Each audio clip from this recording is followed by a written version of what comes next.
20 फरवरी से हरियाणा का budget session हम लोग शुरू करें और फिर उसके हिसाब से बिजनेस एडवाइजरी कमेटी उसको तय करेगी कि कितने दिन तक वो बजट का सेशन चलेगा।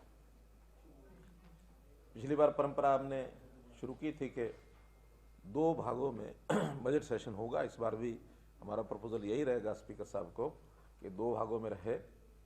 एक हिस्से में प्रारंभिक गवर्नर एड्रेस बजट को पेश करना और दूसरे हिस्से में उस बजट के ऊपर चर्चा और बजट को पास करना। केंद्र का जो बजट है उसमें वैसे तो कल से आप लोगों ने भी एकत्र की होंगी सारी बातें, जो हाईलाइट्स उसके सब आपको पता लगे भी होंगे। फिर भी जो मुझे बताते हुए बहुत हर्ष हो रहा है इस बात का कि ये बजट हर वर्ग को ध्यान में रख करके पेश किया गया है, चाहे वो किसान हो, युवा हो, महिला हो, एल्डरमैन हो, और जहाँ तक छूट की बात है, मध्य वर्ग के लोगों को इसमें काफ़ी छूट दी गई है। व्यापारियों के लिए भी इसमें राहत है। किसानों के लिए भी इसमें विशेष तौर पर कई योजनाएं दी गई हैं, जिसका मैं आपके सामने कुछ वर्णन करूंगा। एक प्रकार से आम आदमी का ये बजट है और इस बजट से निश्चित रूप से हमारा ये जो अमृतकाल जो पहला वर्ष जिसका है, तो इस अमृतकाल के पहले बजट से बहुत बड़े परिवर्तन ये सब आएंगे और आगे दीर्घकालीन एक दिशा भी इस बजट में ये दी गई है। बजट के लिए अगर कुछ विशेष जो चर्चा है वो आपको अगर सामने रखना चाहूँ तो जैसे आर्थिक वृद्धि दर जो केंद्रीय बजट में 7% दर्शाई गई है। विश्वव्यापी बाकी देशों को अगर देखें तो उनकी वृद्धि दर बहुत कम चल रही है, किसी की 2%, किसी की 3%, 2.5%, 7% जो इसमें एक इंक्रीज दिखाया गया है। तो ये एक बहुत अच्छा द्योतक है हमारे देश का कि हम इस लेवल तक जाएंगे। जहाँ तक हरियाणा का विषय है, हमारा इस पिछला जो वर्ष चल रहा है इसमें ये दर लगभग 8% की चल रही है, यानी केंद्रीय वृद्धि दर से भी हमारी वृद्धि दर ज़्यादा चल रही है। तो हरियाणा भी उसमें एक अच्छे एक पायदान पर ये खड़ा है। जहाँ तक घरेलू उत्पाद के जो वित्तीय घाटे की सीमा है, घरेलू उत्पाद को ध्यान में रखते हुए ये जैसे केंद्र सरकार ने इम्प्रूव करने के लिए अपना एक मंसूबा ये बताया है कि 24-25 तक जो आज 6.4% की जो वित्तीय घाटा है वो 24-25 तक 4.5% तक हम लेकर के आएंगे। ऐसा केंद्रीय हमारी वित्त मंत्री ने एक प्रकार का आगे का टारगेट रखा है, जो अभी 6.4% है और अगले साल 23-24 में 5.9 होगा और 24-25 में 4.5 तक लाएंगे। जहाँ तक प्रदेशों का विषय है, प्रदेशों में 3.5% ये अलाउ किया गया है, लेकिन 0.5% पावर रिफॉर्म्स के कुछ विषय है उसके साथ वो उसको क्लब किया है। तो पावर रिफॉर्म जिस प्रकार के हैं शायद हम उसको पूरा नहीं कर पा रहे हैं। वैसे तो बाकी प्रदेशों में भी कहीं वो लागू हुआ है ऐसा नहीं लगता है, लेकिन उसके बाद भी 3% जो है वो अलाउड है। हमने 3 से नीचे ही अपना ये जो वित्तीय घाटा ये रखा हुआ है। पिछले वर्ष का 2.9 यानी 21-22 का था, 2.9 था। 22 से इसका अब ये समाप्त होगा वर्ष, तो उसमें लगभग 3% तक ही हम उसको कंट्रोल कर पाएंगे ऐसा लगता है। और एक अच्छी हरियाणा की स्थिति इस नाते से भी है। हमारे पड़ोस के जो प्रदेश हैं वो इसमें काफ़ी वित्तीय संकट की स्थिति में आए हुए हैं, लेकिन हमने उससे कुछ लेना नहीं है। हमने तो अपनी प्रदेश की जो आर्थिक स्थिति है वो अच्छी रहनी चाहिए, इसके लिए हम कर रहे हैं। प्रधानमंत्री जी ने गरीब कल्याण अन्न योजना इसको 1 वर्ष के लिए और बढ़ाया है। उसमें अब किसी को भी जो अन्न लेना है, बीपीएल परिवार हो, अंत्योदय उत्थान, अंत्योदय परिवार, अंत्योदय योजना के अंतर्गत हो, अन्य योजना के अंतर्गत हो, किसी को भी उसका पैसा नहीं देना। अन्न का जो 1 रुपया 2 रुपया लिया जाता था वो भी नहीं होगा, फ्री होगा। हमारे लगभग 29 लाख परिवार इससे लाभान्वित होंगे अगले वर्ष के लिए। केंद्रीय बजट में जैसा प्रति व्यक्ति आय की बात आई थी, तो पिछले 8 वर्ष में यानी 2014 में जो प्रति व्यक्ति आय थी उससे अब केंद्रीय बजट के अनुसार डबल होकर के 1.9 लाख पर व्यक्ति। वास्तव में ये जीडीपी का जो शेयर है ये वो होता है, तो उस नाते से आंका गया है। हरियाणा इसमें अपना योगदान 2.75 लाख 2,75,000 रुपया प्रति व्यक्ति, ये हमारा 22-23 का ये अनुमान हमारा रहने का है। अर्थात हम जो है केंद्र से भी काफ़ी अच्छी स्थिति में है, यानी पूरे देश भर से, केंद्र से क्या पूरे देश भर की जो एवरेज है वो 1.97 है, हरियाणा की अपनी 2.75 लाख पर कैपिटा इनकम इसको आंक सकते हैं। कृषि क्षेत्र में डिजिटल भुगतान की बात की गई है, इसको केंद्र और ज़रा इसको एनहांस करेगा और इस डिजिटल भुगतान में हम हरियाणा में यानी अकेले किसानों के खातों में 63,000 रुपये हमने डाला है पिछले 2 वर्ष में, और इस अभियान में हम पहले से ही बहुत आगे हैं। 63,000 करोड़ पिछले 2 सालों में, यानी 4 सीजन का जो पेमेंट है वो हमारा 63,000 करोड़ रुपया डीबीटी के माध्यम से किसानों के खातों में गया है। किसान लगभग 10 लाख के आसपास किसान परिवार होंगे जिनको ये सब गया है। एक विषय आया है कि जो सारे देश भर में 1 डिस्ट्रिक्ट 1 प्रोडक्ट ये योजना चलाई गई थी, हम उसमें और आगे बढ़ करके 1 ब्लॉक 1 प्रोडक्ट ऐसा योजना बनाई है, जो इस अगले साल में उसको हम ज़रूर क्रियान्वित करने में सफल होंगे। इसके लिए बाजार खड़े करना और उस बाजार में उन उत्पादों की बिक्री ठीक से हो जाए, यूनिटी मॉल इसके खोलने की बात केंद्र सरकार ने कही है। हम भी निश्चित रूप से उस यूनिटी मॉल का लाभ उठाने के लिए जो हमारे शहर में आएगा उसका ज़रूर हम लाभ उठाएंगे, ताकि कुछ स्थानों पर जो बड़े स्थान हैं वहाँ यूनिटी मॉल्स ये बन सकें, ताकि उनकी बिक्री आसपास के जो भी ब्लॉक्स होंगे उनके उत्पाद की बिक्री वहाँ हो सके। एक विषय केंद्र सरकार में गोवर्धन स्कीम, पुरानी स्कीम है लेकिन इसको बढ़ाने के लिए 500 नए संयंत्र जो वेस्ट टू वेल्थ कह सकते हैं, वेस्ट टू एनर्जी कह सकते हैं, ये जो स्थापित होंगे, इसमें पहले से हरियाणा में 7 प्लांट्स के ऊपर काम चालू है। 3 नए प्लांट्स भी हमने अपनी जो योजना बना रखी है उसके अंदर हम स्थापित करेंगे, और इस 500 में मुझे लगता है कि हरियाणा में 10 से ज़्यादा भी अगर हमको कुछ आवंटन हुआ तो उसको भी हम पूरा लाभ उठाने की कोशिश करेंगे। केंद्र ने 500 नए ऐसे संयंत्र बनाने की बात कही है। जहाँ तक कृषि व्यवस्था को और मजबूत करने का विषय है, तो 1 करोड़ किसानों को प्राकृतिक खेती करने के लिए संसाधन ये भी दिए जाएंगे, और उसमें मत्स्य पालन और बागवानी क्षेत्र को भी बढ़ावा ये दिया जाएगा। वेटलैंड्स को महत्व बढ़ाया गया है। पिछले वर्षों में पहले बहुत कम वेटलैंड्स होती थी, जहाँ जो ये हमारे पूरे दुनिया भर के जो पशु और वन्य जीव यानी जीव अभयारण्य इस नाते से जो प्रवासी पक्षी आते थे, तो ऐसी जो झीलें थी, अब पिछले साल 75 का जो टारगेट रखा गया था, 75 ऐसे रामसर साइट्स ये अब तय की गई हैं, जिसके अंदर 2 साइट्स हरियाणा की पहले से हैं। गुरुग्राम में सुल्तानपुर और झज्जर में भिंडावास, ये 2 साइट्स पहले से हैं। गुरुग्राम की ही दमदमा झील, इसको भी चिन्हित हमने किया है, उसके लिए भी हम अप्लाई करेंगे कि वो भी रामसर साइट के अंदर आ सके, ऐसा हमारा प्रयत्न है, क्योंकि वहाँ भी बहुत प्रवासी पक्षी ये आते हैं। महिलाओं के लिए सम्मान बचत पत्र योजना ये शुरू की गई है। इसमें अब महिलाओं को पहले 1 लाख रुपए की बचत पर ये लाभ मिलता था, अब 2 लाख रुपए की बचत के ऊपर लाभ मिलेगा, जिसका इंटरेस्ट 7.5% ये महिलाओं को मिलेगा। और इसी प्रकार वरिष्ठ नागरिकों की जो बचत खाता स्कीम है, उसमें वो राशि भी 15 लाख से बढ़ा करके 30 लाख रुपए की गई है, जिसका इंटरेस्ट 8% होगा। तो ये भी वरिष्ठ नागरिकों को बड़ी राहत इसमें दी गई है। कुछ ऑर्गेनाइजेशन, बोर्ड, न्यास आयोग ऐसे हैं जिसको उनका अगर कोई इनकम होती है तो पहले जिनको इनकम टैक्स पे करना पड़ता था, उसमें अब राहत दी गई है। उसमें हमारा जो HSPP है, हरियाणा शहरी विकास प्राधिकरण, उसके अंदर हालांकि पहले तो घाटे में ही था, लेकिन पिछले कुछ वर्षों से अपनी स्थिति उन्होंने सुधारी है और अब वो प्रॉफिट में आने की स्थिति बनी है। अगर उस प्रॉफिट में से पहले टैक्स देने की बात थी, लेकिन ऐसे सब संगठनों को इनकम टैक्स की छूट दी गई है। अच्छा है कि जो पैसा HSPP का उसमें से बचेगा, उसको हम विकास के कामों में अपने प्रदेश में ला सकेंगे, और इनडायरेक्टली वो प्रदेश के बजट को ही एक लाभ मिलेगा, उसका वो पैसा भी हमें बचेगा। अभी HSPP है उसमें। मेडिकल कॉलेजेस के साथ नए नर्सिंग कॉलेजेस, 157 केंद्र ने किए हैं, सैंक्शन किए हैं, और जो नए सरकारी मेडिकल कॉलेज 2014 के बाद बने हैं या बन रहे हैं, ऐसे हमारे 6 मेडिकल कॉलेजेस हैं।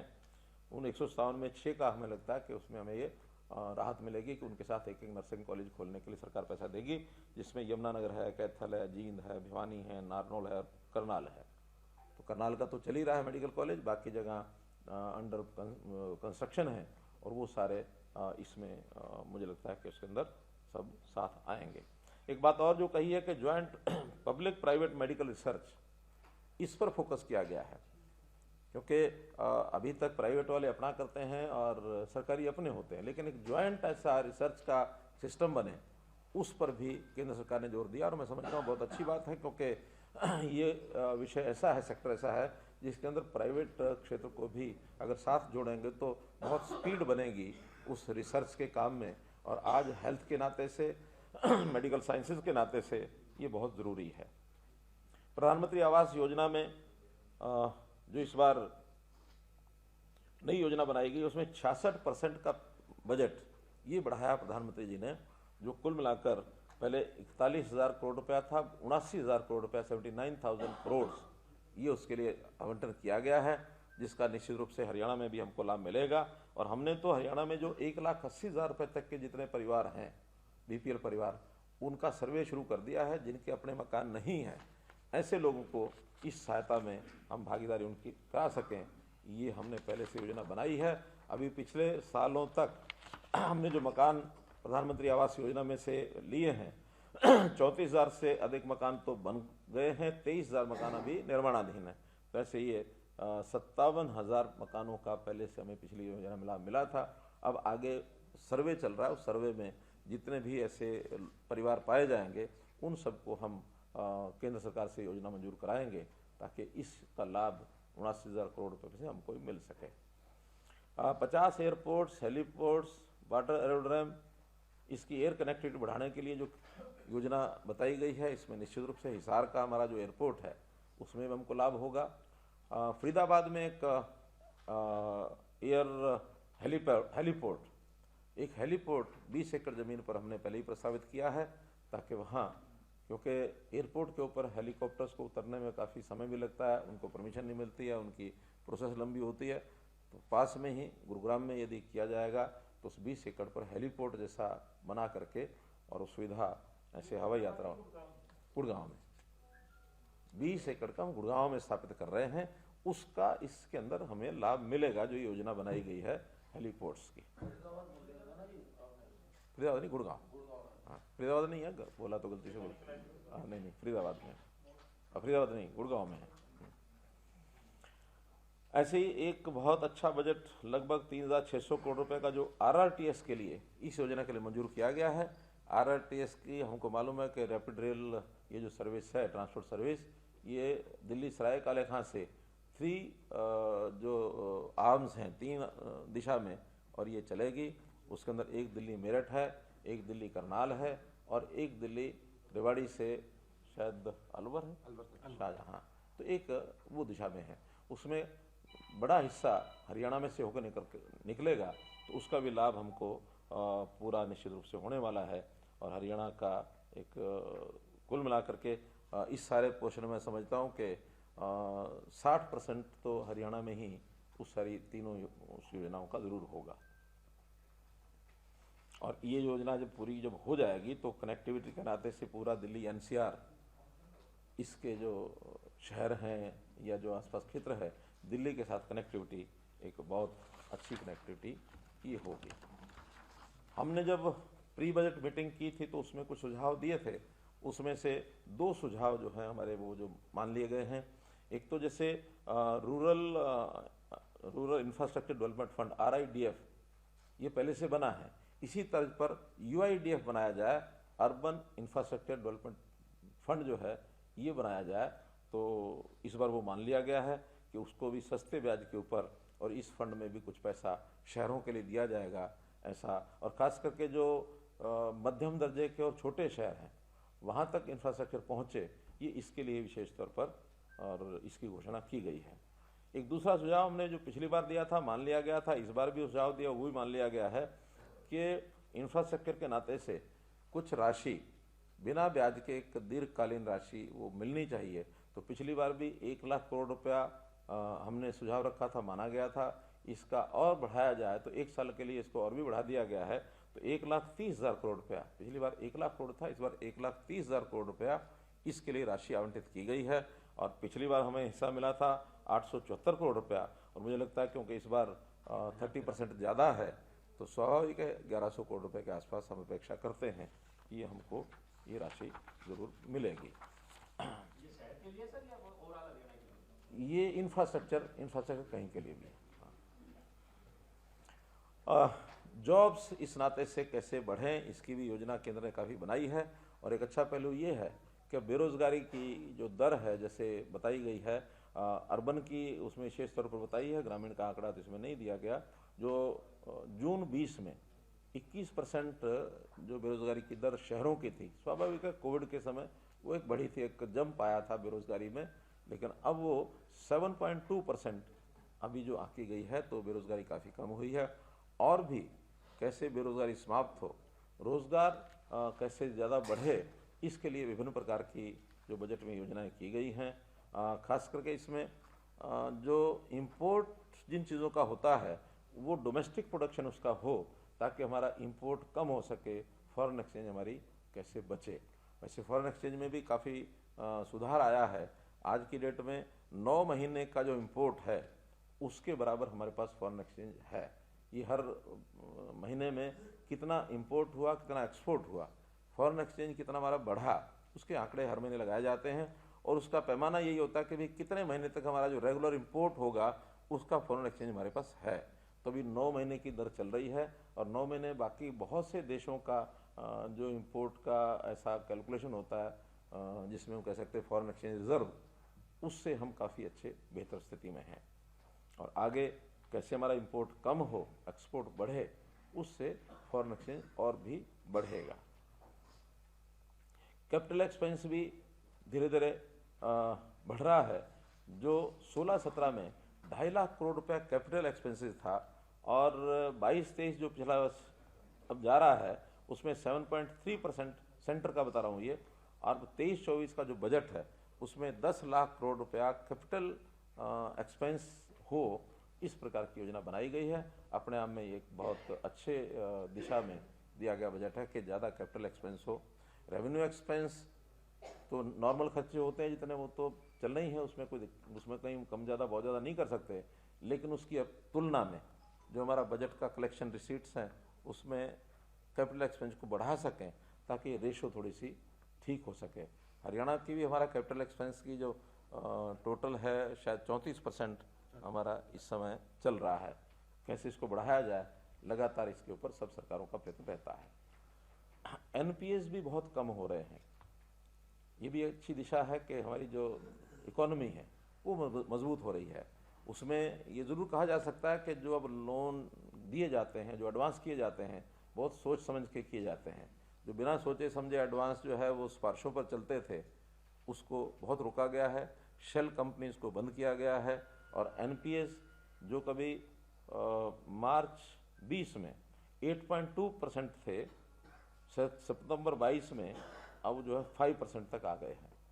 तो एक बहुत अच्छा ये पहलू है कि बैंक्स की स्थिति जो है इम्प्रूव हो रही है। जीएसटी की कलेक्शन एवरेज 1.5 लाख करोड़ रुपया चल रही है। हालांकि एक महीने में बीच में 1,66,000 करोड़ रुपये भी हो गई थी, लेकिन एवरेज 1.5 लाख करोड़ रुपया चल रही है। और इसमें हरियाणा का भी एक अच्छा योगदान है। हरियाणा की जितनी जीएसटी कलेक्शन है वो नॉर्मल जो 14% है उससे भी ज़्यादा हो गई है, क्योंकि माना जाता है कि जिस प्रदेश का 14% इंक्रीज हो वो एक अच्छा प्रदेश माना जाता है, नॉर्मल माना जाता है। लेकिन हमारी 14 से अच्छी है प्रगति उसकी इंक्रीज की। हमारी अब 14 से मैंने 15-25 पहुंच गई है, तो 25% हमारी ग्रोथ जो है एनुअल ग्रोथ। पिछले साल से 1 साल का है अभी, उससे पहले तो हम कम ही थे, लेकिन पिछले 1 साल में हमारी ग्रोथ काफ़ी अच्छी हुई है। अब चूँकि हमें जो इसकी रीइंबर्समेंट मिलती थी 14% से कम जिन प्रदेशों का होता था, उनको सेंटर जो है उसको कंपनसेट करता था। अब वो कंपनसेशन भी 5 साल के बाद ख़त्म हो गई है। 17 में शुरू किया था, 22 में ख़त्म हो गया। लेकिन ख़त्म होने के बाद भी हमें इसलिए नुकसान नहीं है कि हमारा जो ग्रोथ है वो पर्याप्त है, इसलिए हमें उसकी कोई ज़्यादा समस्या नहीं आएगी। इनकम टैक्स के बारे में तो हमको सबको पता ही है कि कैसे उसके स्लैब बढ़ाए गए हैं, बदले गए हैं। यानी 6 स्लैब पहले होते थे, उसके 5 स्लैब कर दिए। 3 लाख से 6 लाख, 6 लाख से 9 लाख, 9 लाख से 12 लाख, 12 लाख से 15 लाख, और 15 से ऊपर सारा एक ही है। तो उसके भी अलग अलग स्लैब में अब अलग अलग परसेंटेज के हिसाब से वो किया गया है। और इसमें भी 2 प्रणालियाँ जो शुरू की गई हैं। एक प्रणाली जो पहले थी जिसके अंदर डिडक्शन ATC की है या और प्रकार की डिडक्शन है, लगभग 1.5 लाख रुपए की आसपास की होती। तो एक सिस्टम वो है। एक नया सिस्टम ये है कि जिसके अंदर वो कम कर दिया, यानी समाप्त कर दिया डिडक्शन, रेट जो है वो कम कर दिए गए हैं। उसका विस्तार से तो सारा डाटा हमको मिल जाएगा, लेकिन दोनों में छूट दी गई है कि आप कौन सी प्रणाली को चुनना चाहते हैं, वो कैलकुलेशन करके जिसको जो लाभ मिलेगा उस हिसाब से वो उसको चुन सकेगा।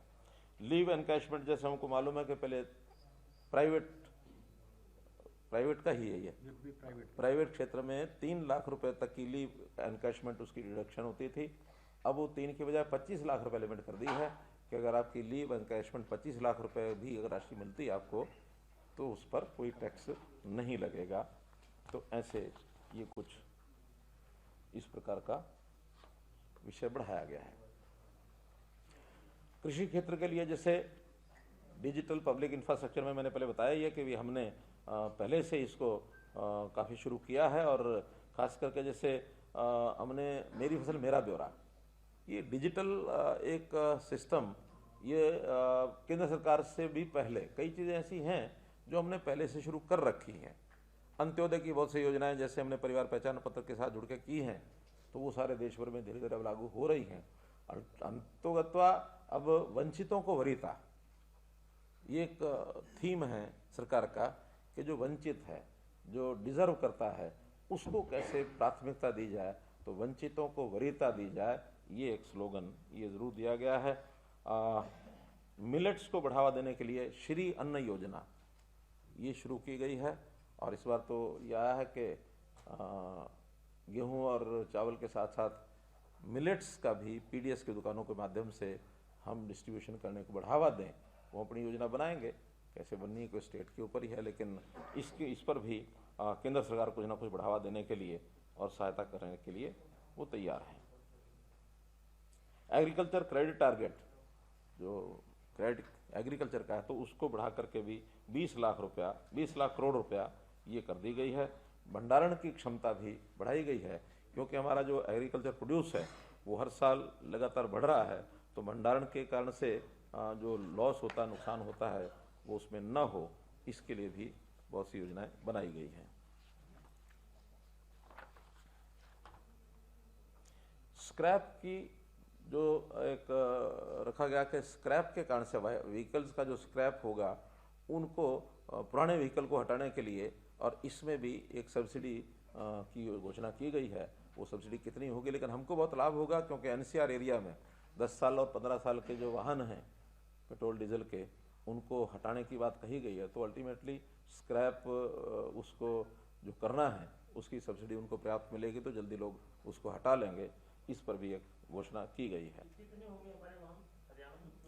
ऐसा तो अभी एकदम आंकड़ा नहीं है, लेकिन हमने एक गुरुग्राम में 5000 ऑटोज़ की एक योजना पहले बनाई है कि हम 5000 ऑटोज़ को पहले फर्स्ट फेज़ में रिप्लेस कर दें, ताकि ई-व्हीकल्स या फिर CNG वाले भी है ना उसमें, CNG वाले, हाँ, ऑटो कमर्शियल और सरकारी व्हीकल जो है अभी कमर्शियल सरकारी तो हमने शुरू कर दिए हैं। बदलने की बजाय हमने नए व्हीकल जैसे बसें हैं, हमने अभी जो नई बसें रोडवेज ले रहे हैं वो EV ले रहे हैं, ई-व्हीकल ही ले रहे हैं। शायद 200-250 कुछ ऐसे भी आ रही हैं, हाँ 200 कुछ हैं, तो वो सब आ रही हैं अभी। और उसके बाद आगे जो यानी हम परचेज करेंगे वो ई-व्हीकल्स और दोनों मिला करके, और ई-व्हीकल्स का जैसे जैसे अनुभव आता जाएगा वैसे वैसे हम उसको आगे बढ़ाते जाएंगे। आधार कार्ड का भी एक बताया है कि जैसे ठीक करने के लिए उनके पते और की व्यक्तियों की पहचान या अन्य जो उसमें करना है कोई परिवर्तन करना है किसी ने आधार कार्ड में, तो उसके लिए वन स्टॉप समाधान ये एक योजना बनाई गई है, क्योंकि आधार में भी कई तरह की गलतियां ऐसी ध्यान में आई हैं। परिवार पहचान पत्र के नाते से तो हमने शुरू कर दिया है, काफ़ी उसको ठीक कर भी लिया हमने, और 31 जनवरी तक का समय दिया था। मुझे लगता है कि लगभग 90% हमारी वो सब ठीक हो गया। फिर भी कुछ कमियां तो रेगुलर एडीसी ऑफिस में उसकी व्यवस्था बनाई गई उसको ठीक करने के लिए।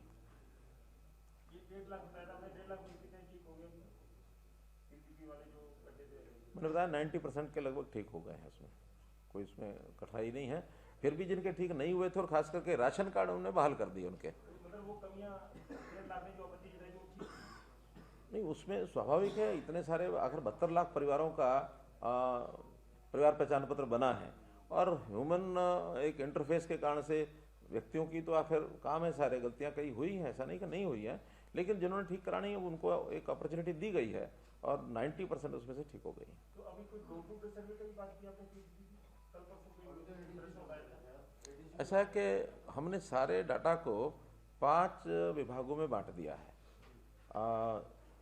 0 से 6 ईयर्स WCD, 6 से 18 तक स्कूल एजुकेशन, 18 से 25 हायर एजुकेशन, 25 से लेकर 60 तक ये यूथ, और जो एम्पावरमेंट हमने नया जो डिपार्टमेंट बनाया यूथ एम्पावरमेंट एंड एम्प्लॉयमेंट, उनको दे दिया।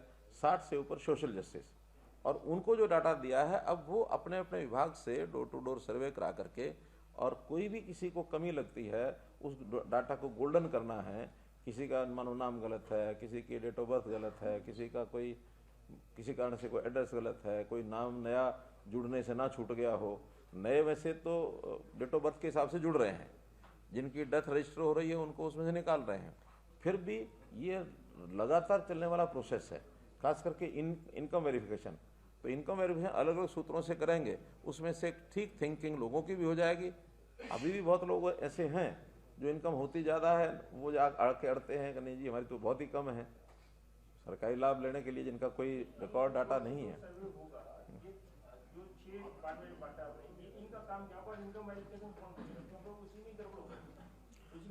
ये इनकम वेरिफिकेशन नहीं करेंगे। इनकम वेरिफिकेशन जो हमारे से पहले हुई है, कोई भी अपनी नए उसके ऊपर बताना चाहता है कि मेरी इनकम पहले गलत लिखी हुई हो, नहीं लिखवाएगा।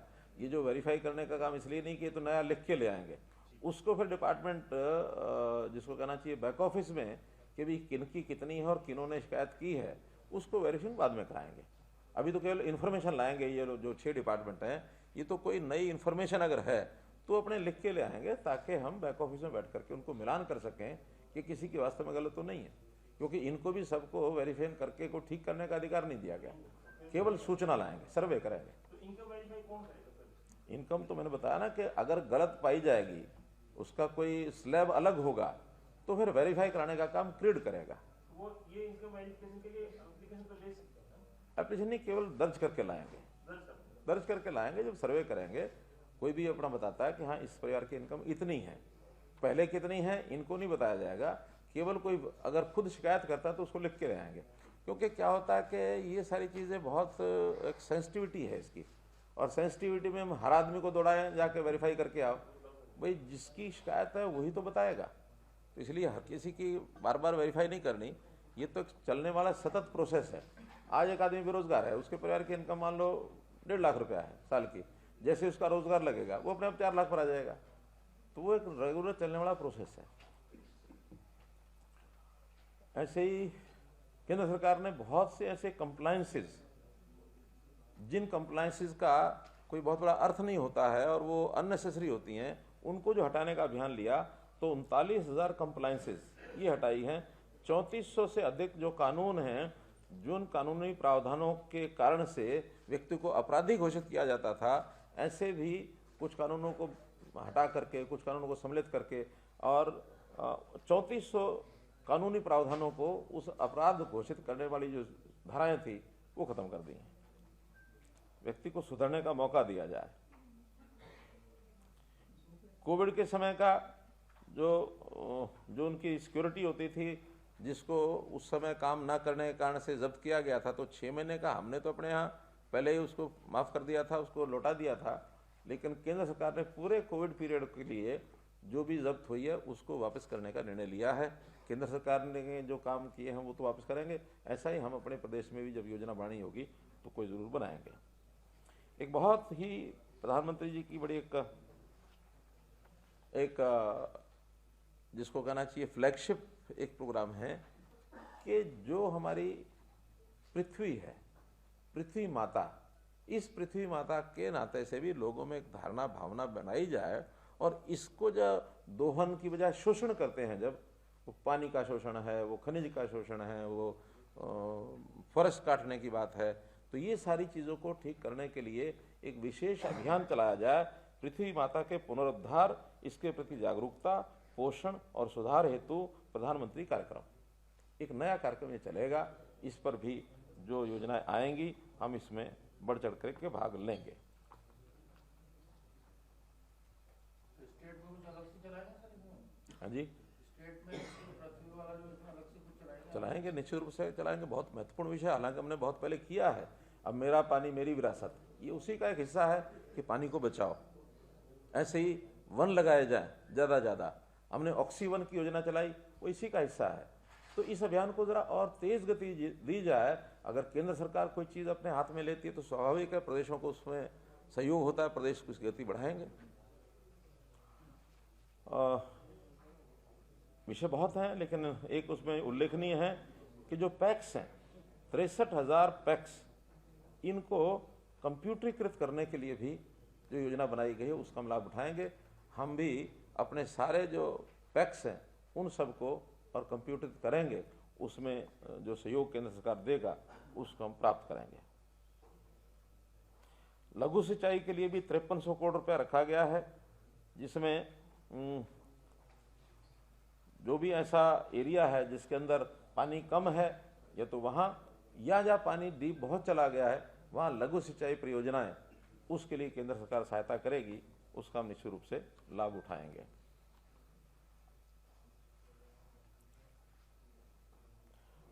बजट सेशन की मैंने बात बताई है। आज की मंत्रिमंडल की बैठक के अंदर एक निर्णय ऐसा लिया गया है कि एक शहीद कौशल कुमार रावत, उनकी पत्नी श्रीमती ममता रावत, इनका केस बहुत कई वर्षों से, यानी मैंने स्वयं उसको परस्यू भी किया है। मेरे पास 2019 के बाद इनके पति की, जब उनकी जो पत्नी है शहीद की, वो पत्नी आई तो उन्होंने अपने पति के शहीद होने के बाद पैसा जो है वो उनको उत्तर प्रदेश सरकार ने दिया था। कारण ये कि वो जो व्यक्ति भर्ती हुए थे आर्मी में वो यूपी से थे और रहने वाले थे कहीं आगरा के, लेकिन उनकी भर्ती के बाद उनका जो परिवार यहाँ रहता था वो गुड़गांव में शिफ्ट कर गए थे, और पिछले 23-24 साल से और वो गुड़गांव में रह रहे थे।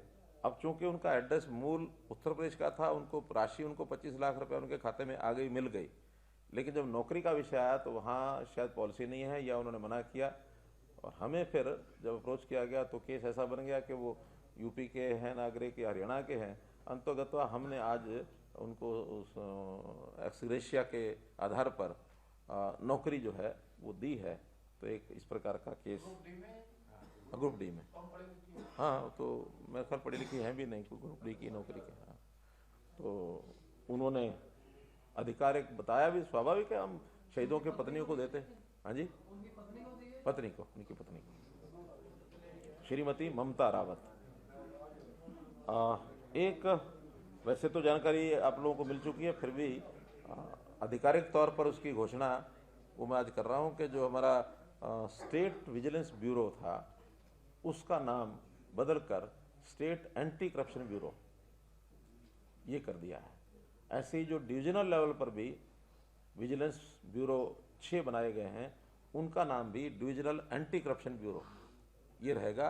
विजिलेंस का अपने प्रकार का काम है, वो रहेगा, वो स्टेट जो CBOs हैं वो अपना करेंगे, डिपार्टमेंट वाले करेंगे, विजिलेंस विभाग भी रहेगा, लेकिन ये जो पुलिस के द्वारा जो विजिलेंस ब्यूरो बनाया गया है, जिसके चेयरमैन, जिसके DG SS कपूर हैं, उसका नाम अब एंटी करप्शन ब्यूरो रहेगा।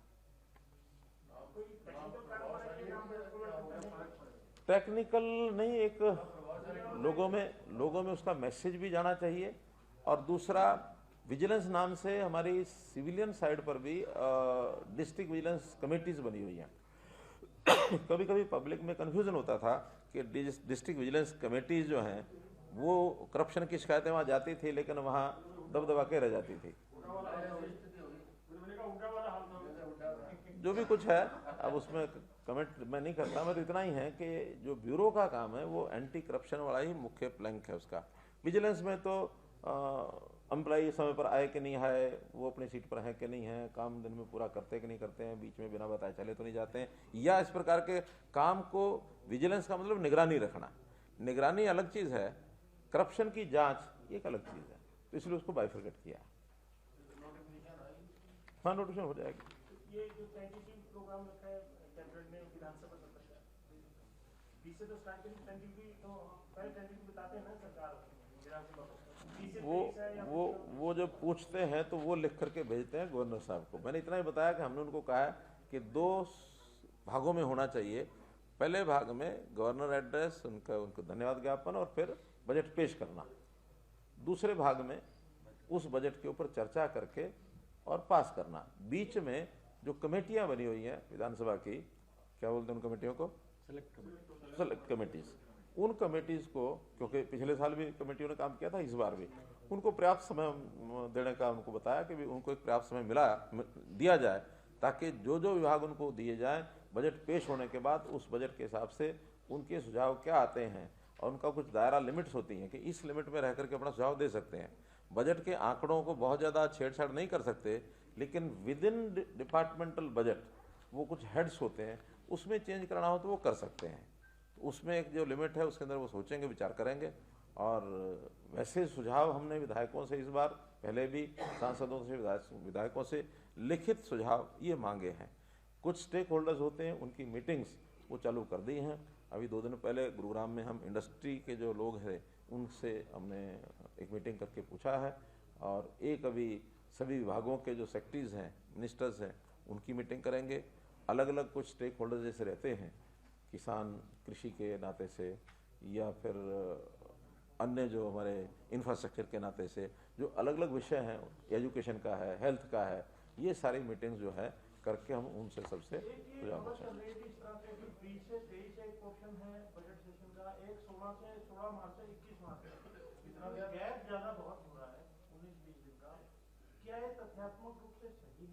मुझे मालूम नहीं है, आपको मालूम हो तो आप कुछ भी करें, मैं करो। मुझे मालूम नहीं है, आपको मालूम है तो आपने मुझे जानकारी दी है, मैं भी जरा चेक कर लूँगा है कि नहीं।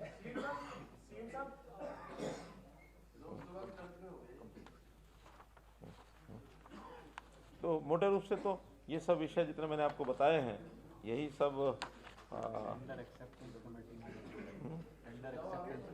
हाँ, एक विषय वो है मेरे हाथ में रखा हुआ। एक जो आज हमने कैबिनेट में एक विषय और भी निर्णय किया है, जो टेंडर्स होते हैं विभिन्न विभागों के और विभिन्न राशि के हिसाब से उसके ग्रुप्स बनाए हैं। टेंडर की एक्सेप्टेंस कहाँ हो, कौन करेगा और किस राशि तक किसको अधिकार होगा, क्योंकि टेंडर जो भी होता है वो एस्टिमेट कॉस्ट जो होती है उसके आधार पर टेंडर लगाया जाता है। बाद में उस एस्टिमेट के हिसाब से जरूरी नहीं है कि उतने का ही आए, उससे कम भी हो सकता है, उससे ज़्यादा भी हो सकता है। कम आता है तो उसकी ज़्यादा समस्या नहीं होती, क्योंकि एस्टिमेट से मानो 2-5% कम आया है तो हो सकता है कोई कंपटीशन में कम किया उन्होंने। ज़्यादा आता है तो चिंता होती है। तो ज़्यादा आने में भी हमने उसके 4 अलग अलग लेवल रखे हैं। एक अप टू 5%, और दूसरा 5 से 10%, तीसरा 10 से ऊपर, 3 ही है 10 से ऊपर। तो अलग अलग अधिकारियों को उसका हमने लिमिट रख दी कि 5% ज़्यादा आएगा तो कौन अधिकारी उसको एक्सेप्ट कर सकता है, 10% ज़्यादा आता तो इसका निर्णय जो है और ऊपर का अधिकारी करेगा, और 10 से और ऊपर आता तो फिर और ऊपर, और उसमें भी वैल्यू के हिसाब से। यानी 25 लाख के टेंडर हैं वो एक लेवल का अधिकारी करेगा, 25 से 1 करोड़ तक हैं दूसरा करेगा, 1 करोड़ से 3 करोड़ है तो तीसरा करेगा, 3 करोड़ से 5 करोड़ अलग है, 5 से 10 करोड़ अलग है, और 10 से ऊपर अलग है। 10 करोड़ से ऊपर का, और उसमें भी अगर 10% से ऊपर है, वो सीधा सीधा एक मुख्यमंत्री की चेयरमैनशिप में कमेटी बनेगी, वो देखेंगे। यानी अगर 1 करोड़ रुपया बढ़ा दिया किसी ने 10 करोड़ से ऊपर 11 कर दिया, तो ये सीधा मुख्यमंत्री की कमेटी में ही आएगा। तो ऐसे अलग अलग कमेटियां बनाई हैं, कहीं एसडीओ लेवल के ऊपर है, कहीं एक्शन लेवल पर है, कहीं कुछ मिनिस्टर लेवल पर भी हमने बनाई हैं, ताकि उस बढ़ने का कारण पता लगे। अभी तक क्या है कि बहुत अनाप शनाप रेट भर करके और वहीं लोकल लेवल पर अपना उसको सैंक्शन कर देते हैं, और उसका बाद में शिकायतें आती रहती हैं कि तो 30% ज़्यादा पर टेंडर चला गया, 40% ज़्यादा पर चला गया। तो हमारा उसमें जो एस्टिमेट बनाने वाले लोग हैं उनके ऊपर थोड़ा सा सख्ती करेंगे कि एस्टिमेट ठीक बने, वरना कई बार वो कहते हैं एस्टिमेट तो ऐसे ही है, ठीक है, कितने % पर आएगा वो तो जाना ही है, और पहले एस्टिमेट कम दिखाया और बाद में बढ़ाते रहे। दूसरा उसमें होता है अनाउंसमेंट। अनाउंसमेंट में एक्सक्लेशन क्लॉज तो होता है कि ये कारण से अनाउंसमेंट होता तो पास करेंगे, मानो रेट बढ़ गया अचानक तो वो एक्सक्लेशन क्लॉज में आता है। लेकिन उसके बिना ही अनाउंसमेंट हो गया, क्या कह के कि हमने स्कोप ऑफ वर्क बढ़ा दिया, या अनाउंसमेंट क्लॉज में कोई शर्त होती नहीं है, रेट बढ़ गए। तो ये कहीं का हमने जो कैबिनेट का एजेंडा बना इसका कोई आधार तो कोई डिपार्टमेंट लिया होगा वहाँ पर ये गड़बड़ी थी इस टाइप की, तब हम सभी विभागों के लिए बनाया गया है। कहीं से सूचना तो आई होगी ना कि वहाँ पर बहुत सी चीज़ें पिछले कुछ सालों में 10% से ज़्यादा की जो अनाउंसमेंट की गई और वो नीचे अपने आप पास भी की है, तो ऐसे लगभग 300 केस हैं ऐसे। तो उन 300 केसेस को हमने सारा रिव्यू कराया है। उस रिव्यू कराने के बाद अधिकारियों को यानी सेक्रेटरी एडमिनिस्ट्रेटिव सेक्रेटरी को कहा है कि इसका अध्ययन करें, जहाँ जेन्युइन के तौर पर अगर मानो बढ़ा है तो ठीक है उसको पास करें, उनको लगता है कि जेन्युइन नहीं हुआ है और इसमें कहीं ना कहीं नीचे से गड़बड़ा बदमाशी है, उसके खिलाफ कार्रवाई करें। जांच चल रही है, सब सेक्रेटरीज कर रहे हैं, सब वो 300 अलग अलग विभागों के हैं भाई, सब विभागों के ही हैं, नाम लेना कोई आवश्यक थोड़ी होता है। मैं क्या कहता हूँ, वो तो जिसका काम ज्यादा होगा उसमें ज्यादा मिलेंगे, जिसका काम कम होगा उसमें कम मिलेंगे।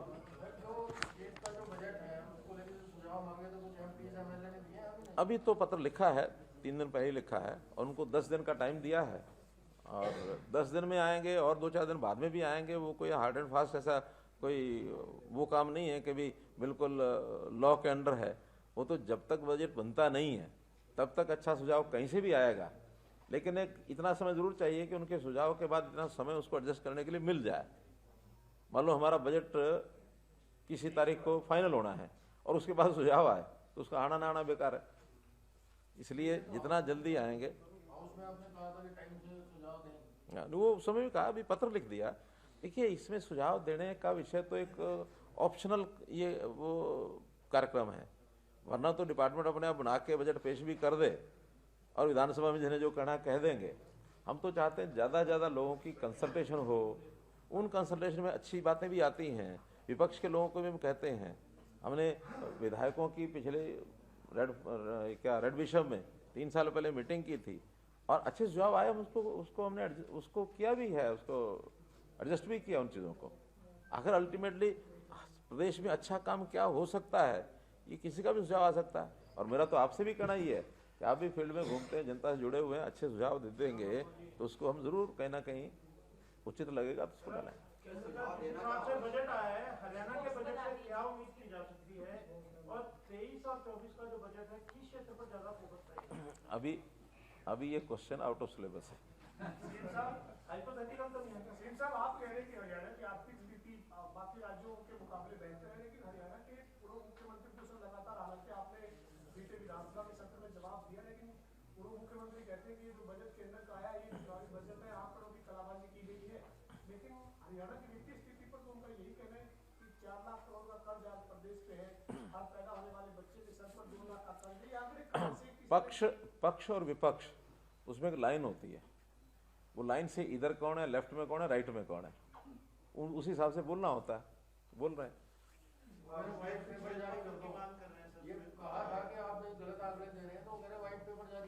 नहीं, व्हाइट पेपर वो भी जारी कर सकते हैं, ऐसी क्या बात है। वो बताएं क्या गलत है क्या ठीक है। हमने सब कुछ पारदर्शी ढंग से रखा हुआ है, और जब पारदर्शी ढंग से रखा जाता है उस समय जो बात विपक्ष बताए, जो बात पक्ष बताए, बताना तो जनता को होता है। आपके माध्यम से बताते हैं, जनता उसको ठीक मानेगी गलत मानेगी, निर्णय उन्होंने करना है। हमने सारी चीज़ें पारदर्शी ढंग से सामने रखी हैं, और हम आज भी कहते हैं कि हमारा जो राजकीय घाटा है, राजकोषीय घाटा, वो विद इन अवर लिमिट्स है। बहुत प्रदेशों ने लिमिटें तोड़ी हैं।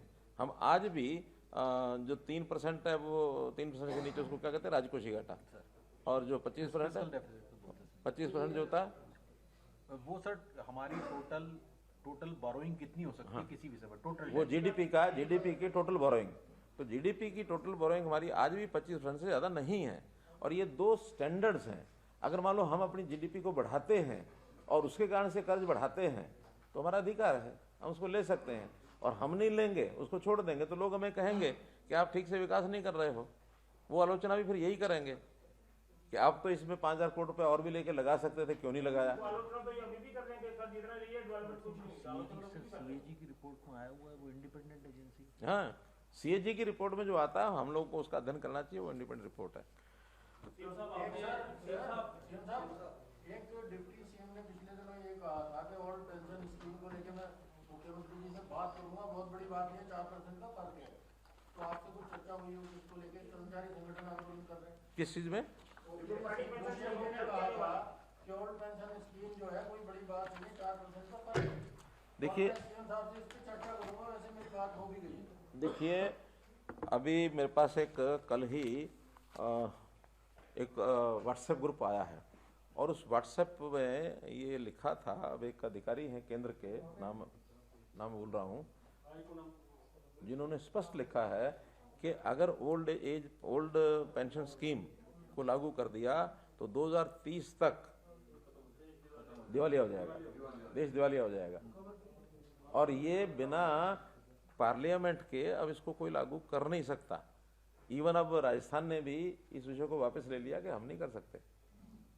तो जो घोषणा तो एक पॉलिटिकल घोषणा होती है, पॉलिटिकल। और मैं कहता हूँ आपको एक 2006 का स्टेटमेंट मनमोहन सिंह जी का ये सुनना चाहिए पार्लियामेंट का। ये मनमोहन सिंह जी ने उस समय ये विषय चलाया था। उनको एक इकोनॉमिस्ट तो सब मानते हैं ना, प्रधानमंत्री जैसे थे सो थे, लेकिन इकोनॉमिस्ट अच्छे थे वो। तो उस नाते से उनकी स्टेटमेंट है कि हमको आगे बढ़ते हुए सारे सिस्टम में जितने लोगों को हमने एम्प्लॉय बनाना है, जितने लोगों को कर्मचारी बनना है, और उसके नाते से वो एक दबाव बढ़ता है, और उसके हिसाब से जो पेंशन और जो सैलरी बढ़ती है और सैलरी के साथ पेंशन बढ़ती है, उस पेंशन के कारण से आगे चल करके हम सारे काम रोक करके इसी चक्कर में रह जाएंगे। ये वेटरनरी वाला मामला जो बलियान साहब ने उठाया था, आप तक पहुंचे, दलाल साहब ने वहाँ कही थी कि सीएम साहब से बात करेंगे और समस्या का हल करेंगे। मेरी बात हुई है, मेरी बात हुई है उनसे, और उसमें मैंने आगे भी बात एचपीसी के चेयरमैन से भी की है। तो उनका ये मानना था कि क्योंकि पेपर सेट हमारे एचपीसी के लोग नहीं करते, ना स्टाफ सिलेक्शन करता, पेपर सेटर जो है वही करता है। उनको एक बताया जाता है, सिलेबस बताया जाता है, उस सिलेबस में उन्होंने जो किया है पेपर सेट, उसमें वो कठिनाई उसकी ज़्यादा थी, ऐसा उन्होंने भी माना है। हाँ, इन्होंने जो स्वयं किया है वो ये किया है कि ऑब्जेक्टिव टाइप क्वेश्चन पेपर में जो पॉजिटिव हो, जो ठीक होगा उसका 1 मार्क फुल मिलेगा, और जो मानो गलत होगा, रॉन्ग आंसर होगा, उसका नेगेटिव मार्किंग में 0.25% किया है। तो उस 0.25% नेगेटिव के कारण से लोग तो ये होता है ना, तुक्का मार के सब भर दो, शायद ठीक हो जाए, शायद ठीक हो जाए। तो वो पहली बार इन्होंने किया, उसके कारण से कुछ बच्चों के मार्क्स कम हो गए। अगर नेगेटिव मार्किंग ना होती तो लगभग 1,000 बच्चे पास होते, और वो नेगेटिव मार्क के कारण से बहुत बड़ी संख्या में वो सारे 50 से नीचे आ गए। कट ऑफ 50 था, तो जिसके कारण से पास ही 50-60 ही हुए, जितने भी मुझे एग्जैक्ट नंबर फिगर है, तो इतने ही पास हुए हैं। लेकिन मैंने उनको कहा कि बहुत जल्दी अब दोबारा से रिक्वेशन डिपार्टमेंट देगा, डिपार्टमेंट में बात हो गई है उनका जी, नेक्स्ट वीक हम दोबारा से इसकी रिक्वेशन देंगे, और रिक्वेशन देते ही बहुत जल्दी पहला एग्जाम वही लेंगे। और उसमें कुछ सुधार करने की बात यही है कि एग्जामिनर्स को कहेंगे कि भी डिफिकल्ट लेवल जितना ऊंचा पहले था वो नहीं रखना चाहिए, और थोड़ा उनके भी अलग अलग लेवल होते हैं। नेगेटिव मार्क होनी चाहिए, नेगेटिव मार्किंग तुक्केबाजी को रोकने के लिए होना चाहिए, और एक कॉन्फिडेंस पता लगता है व्यक्ति का कि जो मैं कर रहा हूँ वो ठीक कर रहा हूँ, गलत नहीं डालू मैं, वरना जो ठीक है वो तो भर ही दिए, जो गलत है टिक टिक टिक टिक सब कराएं।